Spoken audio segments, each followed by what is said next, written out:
cantor inglês Billy Idol já tinha agradado muito o público e a crítica com o lançamento do seu álbum de estreia de 1982.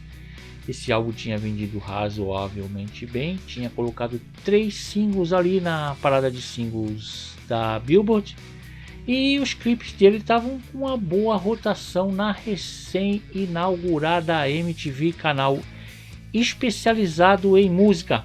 Billy Idol tinha virado até xodozinho ali da MTV, principalmente por causa do clipe Wild Wedding, clipe que tinha grande rotação na MTV, mas para ele faltava aquele álbum, aquela música que ia fazer ele se tornar uma das maiores estrelas de rock ali do início da década de 80. E esse álbum e essas músicas faziam parte desse extraordinário, desse sensacional lançamento que foi no dia 10 de novembro de 1983, o sensacional Rebel Yell. Álbum esse que vendeu só nos Estados Unidos 2 milhões de cópias e pelo resto do mundo ele ficou ali sempre nas primeiras posições das paradas. Nos Estados Unidos ficou na posição 6 da parada de álbuns, além dos clipes terem grande rotação na MTV e os 4 singles também ficaram muito bem posicionados. Vamos contar a história desse espetacular álbum todinha para vocês. Esse álbum aí é um pedido, foi um de vocês que pediu, então se você quer que eu conte a história de algum álbum que você gosta, também tem que ser bom, né? Tem que ser um álbum bom. Pode ser de pop rock, hard rock, heavy metal, pop. Sendo bom, eu conto com o maior prazer. Então vamos destrinchar a história desse álbum todinha para você, detalhada. Meu amigo, tá começando o Vida Vitola.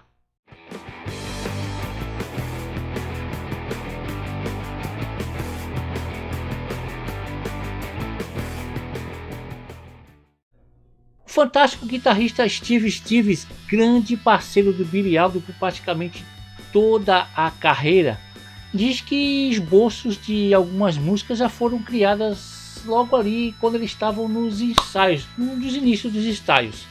Uma delas foi Flash for Fantasy e a Idol fez esboços das músicas por enquanto. E diferente do primeiro disco do Billy Idol, o Steve Stevens nesse ele participou da coautoria de todas as músicas do disco da bolacha, só na música Catch My Fall, que essa música é apenas do Billy, do Idol. E quando chegou a hora de entrar no estúdio ali no início de 1983, o estúdio escolhido foi o Electric Lady Studios. Já falamos desse estúdio aqui no canal, hein? Estúdio criado por Jimi Hendrix e que foram vários grandes álbuns gravados ali no Electric Lady Studios. Um deles foi o 4, que tem vídeo falando da gravação desse disco ali no Electric Lady Studios. E o Asylum do Kiss também foi gravado no Electric Lady Studios, além de muitos outros grandes sucessos de vários estilos gravados naquele estúdio.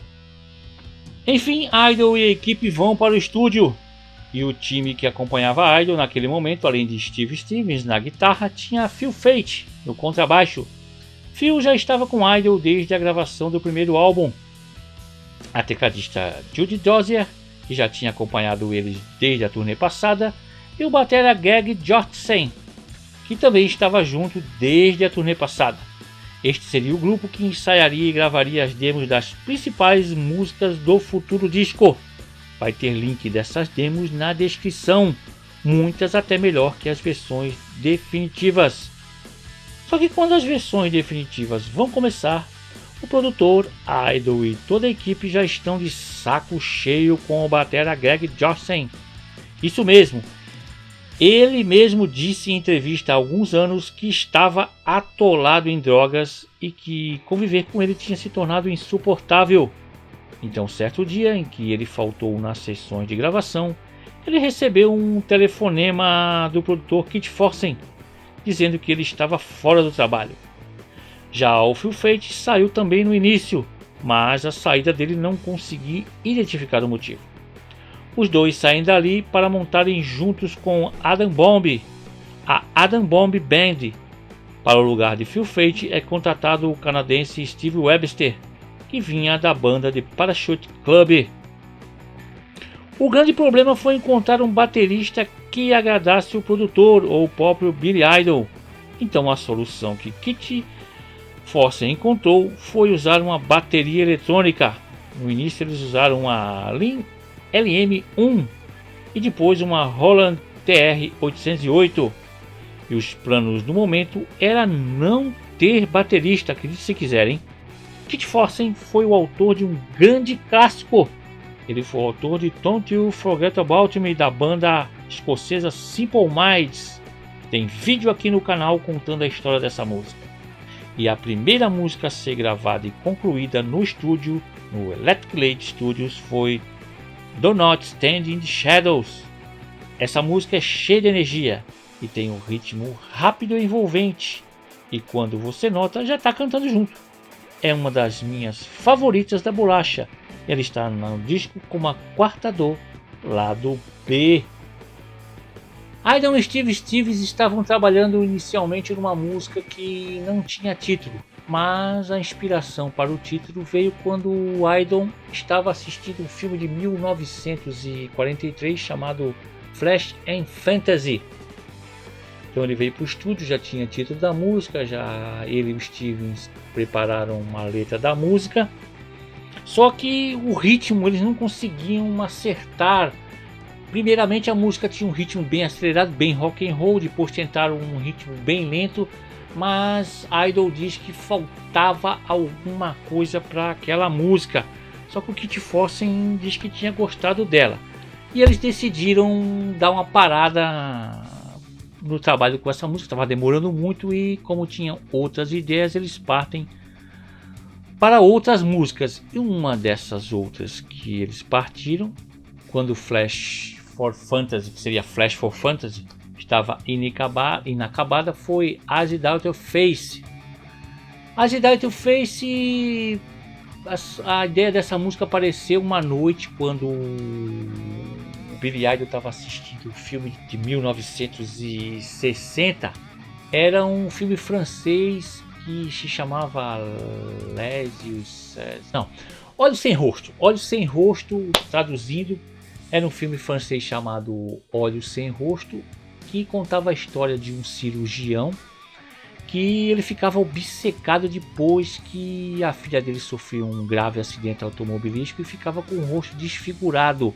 E ele passa a vida toda tentando consertar o rosto dela, mas para isso ele começa a sequestrar jovens garotas, matando elas e arrancando a pele do rosto delas para transplantar no rosto da filha. Só que as coisas não saem muito bem como ele queria. Idol conta que quando chegou na manhã seguinte no estúdio para trabalhar no álbum, cantou para Steve Stevens a melodia que ele tinha na cabeça.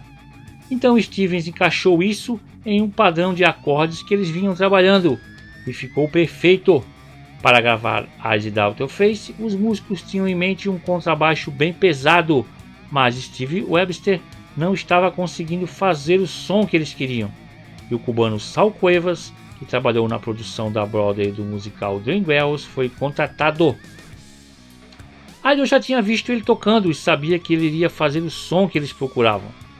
Idol diz que Steve trouxe aquele riff de guitarra que foi colocado no meio da música, que segundo Idol é escaldante, e acrescentou uma dimensão totalmente diferente, tornando-se mais do que apenas uma balada. Idol diz que também improvisou uma parte de rap bem no meio da música. Na época o rap estava em toda parte em Nova York, em todas as discotecas e em todos os clubes, então ficou legal colocar isso bem antes do solo do Steve. A tecladista Judy Dozier e Steve Stevens fizeram os teclados e a programação de sintetizadores dessa faixa.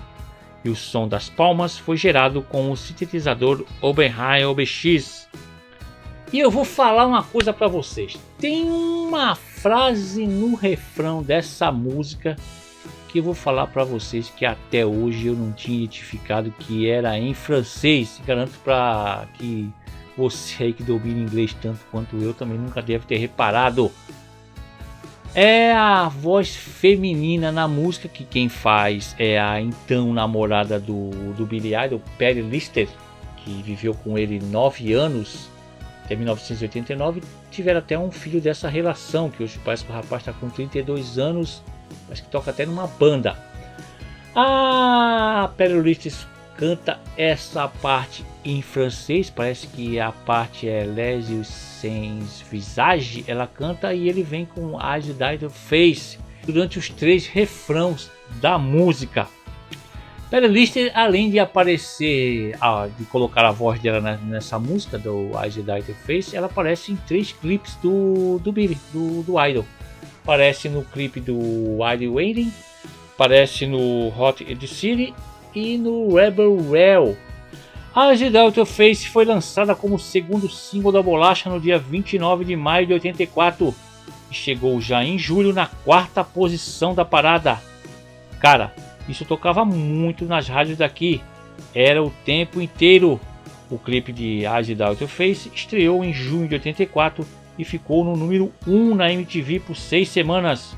O vídeo foi dirigido por David Mallet, que também fez o clipe I'd Waiting do Idol, e eu não esqueço nunca das 3 garotas batendo em suas próprias bundas no ritmo da música. Segundo a história, o diretor estava vendo ali o pessoal na hora da gravação e a equipe estava na hora das palmas da música ali, o pessoal estava batendo na perna, alguns batendo na bunda.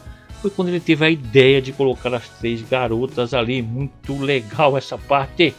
O Idol é que não tem só boas lembranças da gravação desse clipe. As lentes de contato dele secaram durante a filmagem. Quando ele adormeceu durante o voo naquele mesmo dia indo para o seu próximo show, as lentes colaram nos olhos dele.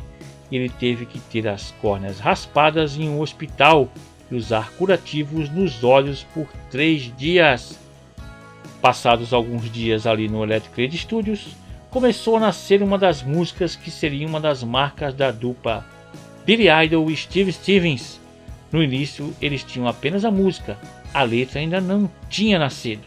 A letra nasceu quando o Billy Idol foi convidado pelo guitarrista um dos guitarristas do Rolling Stones, o Ron Wood, para ir para uma festa que o Ron Wood estava promovendo, e lá estariam Keith Richards e o Mick Jagger, e o Billy Idol ficou ali no meio dos caras ali, tomando todas, já estava todo mundo muito doido, e o Billy Idol reparou que eles estavam virando ali no gargalo mesmo, um bourbon, e o Idol disse que não conhecia aquela marca, que o nome era Rebel Yell.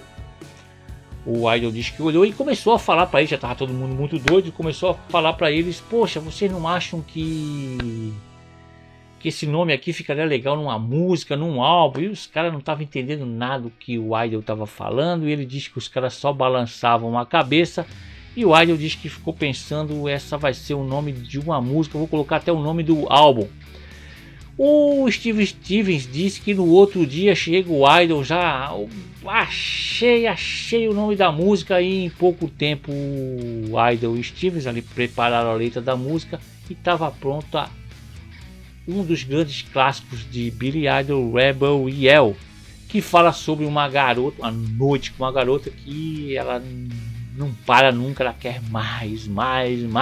A introdução da música, que parece ser um som combinado de guitarra e teclado, é tocada apenas pela guitarra de Stevens.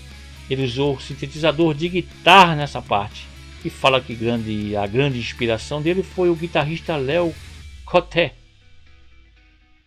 Essa introdução seria o início do solo de guitarra da música, mas Idol pediu para usar na introdução da música, que na visão dele ficaria mais legal. E acreditem, a versão de Rebel Yell, bem parecida com os ensaios e com a demo, tinha sido completamente terminada, mas descartada por Kit Forsen.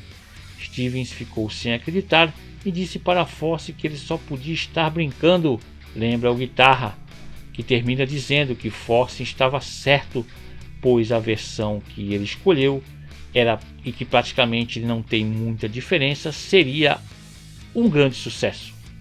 Então, por volta de agosto de 1983, a banda, o Idol e sua banda tiveram que sair do estúdio principal do Electric Lady Studios. E o motivo? Os trabalhos estavam um pouquinho atrasados e já tinha outra banda querendo chegar para gravar no estúdio. Já tinha contrato ali no estúdio. E era o Scandal, da fantástica Patti Smith, da maravilhosa Patti Smith. Então o Billy Idol e sua turma tiveram que ir para o estúdio B, o estúdio em cima, no andar de cima. E o Steve Stevens e o Kit Foster tiveram a ideia de ir lá por baixo, dar uma vasculha dela, dar uma fuçada, dar uma xeretada para ver como é que estavam os trabalhos da outra galera. E quando eles chegam lá, quem está tocando, Steve Stevens disse que estava arrebentando com a bateria, era Tommy Price tocando, gravando para o Scandal. Os dois ficaram maravilhados com o que viram, correram lá para cima, foram no Billy e falaram: ó, cara, você tem que trazer esse cara para tocar no nosso álbum, tem que trazer ele de qualquer jeito. E o que aconteceu? Tommy Price foi contratado e gravou tanto o álbum do Scandal como o álbum do Billy Idol. E depois ainda saiu em turnê com o Billy Idol. Que parece que o Scandal, logo depois da gravação do álbum, se desintegrou a banda, infelizmente. Steven Stevens diz que Tommy Price é maravilhoso e ele lembra que a primeira música que ele tocou ali no Electric Lady Studios foi Blue Highway, grande música do Rebel Whale, que saiu como a quarta do lado A. E quando o Steve Stevens diz que quando ouviu a gravação do Tommy Price gravando essa música, ele diz: graças a Deus temos a pessoa que a gente estava procurando. Um Fosse obstinado em gravar a versão de Rebel Whale perfeita reúne a rapaziada de novo, e agora com Tommy Price na cozinha. Finalmente tudo sai do jeito que o produtor queria. A música, até quase os fins das gravações, não tinha final. Basta ouvir a demo, que para mim ficou até melhor que a versão do álbum. Vai ter link dessa versão. Então Foster pediu para a Idol correr livremente pelo estúdio com o microfone na mão e cantar alguma coisa. E um Idol inspirado mandou ver. Kit Foster diz que foi realmente um daqueles momentos no estúdio que você sente arrepios e os cabelos se arrepiam em seus braços. E você sabe que tem algo realmente bom. Estranhamente, porém, um ingrediente chave, o brilhante solo de Steve Stevens, foi quase descartado. Idol não gostou do solo da música e Kit e Stevens batalharam muito para manter aquele solo maravilhoso na música. Solo esse que tem o som daquelas arminhas de brinquedo que fazem um som de raio. Stevens comenta que na época ele colecionava robôs de brinquedo e armas de raio, e um dia disparou uma arma de raio perto da guitarra. O som passou pelos captadores e saiu no amplificador, e foi esse o efeito que ele usou no solo. E esse efeito no estúdio foi alcançado usando um Lexicon PCM41. Há uma configuração nele que você pode obter essa supermodulação e vibração, diz Stevens. O single de Rebel Whale foi lançado no dia 24 de outubro, um mês antes do lançamento do disco. A música foi um sucesso na Inglaterra, chegando na posição 6 e em vários países. Chegou no alto da lista, mas nos Estados Unidos, infelizmente, ficou na posição 46. O vídeo foi dirigido por Jeff Stein, cujo trabalho anterior incluía o documentário do The Who, The Kids Are Right. Foi filmado no Capitol Theatre em Nova Jersey, com um público formado por adolescentes que vieram de ônibus da cidade de Nova York. No livro I Want My MTV, caramba, isso é muito citado nos nossos vídeos, hein? Stein disse: tínhamos muita cerveja e vinho no ônibus, o que hoje em dia é proibido. Todo mundo estava bem alto, coloquei na frente as garotas gostosas com peitos grandes, encerra o diretor Jeff Stein. O clipe foi um grande sucesso na MTV, mas quase perdeu seu primeiro lugar. Stein diz que a MTV o fez editar uma cena de um adolescente segurando uma cerveja e a fita chegou às redes poucos minutos antes de ir ao ar. O Tommy Price substituiu rapidamente todas as faixas gravadas com bateria eletrônica e colocou seu poder no álbum. E o Kit Forsen diz que quando parecia que tudo estava indo muito bem, o Billy Idol começa uma briga com uma gravadora, porque ele cisma que a gravadora está se metendo no disco. E depois de muita confusão, ele rouba as fitas master da gravação. Kit Forsen diz que ele pensou que roubou e foi embora, levou as fitas, dizendo que se a gravadora se intrometesse, ele ia levar o trabalho dele para outra gravadora, uma briga danada. E depois que ele se entendeu com a gravadora, o Kit Forsen diz que ele voltou todo vitorioso para o estúdio. Contando vitória. E o Kit Forsen diz que sabia o tempo inteiro que ele tinha levado as fitas erradas. Ele mandou um engenheiro de som ir lá dar uma olhada lá e o cara falou: ó, não, ele não levou as fitas certas, não, levou as erradas. Aquelas fitas que ele levou não tem nada gravado. E quando o Billy Idol voltou contando vitória, quando o Kit Forsen contou para ele que ele tinha levado as fitas que não tinha nada gravado, diz que riram muito desse momento no estúdio. E nos fins dos trabalhos, quando ainda faltava música para completar o álbum, o Billy Idol gravou Catch My Fall, que entrou como o quarto single do álbum, foi lançado no dia 4 de novembro de 1984. E o álbum foi lançado no dia 10 de novembro de 1983 e colocou o Billy Idol lá no topo das estrelas de rock ali do início dos anos 80. E a parceria dele com o Steven Stevens ia durar muito tempo. Uma parceria tão grande.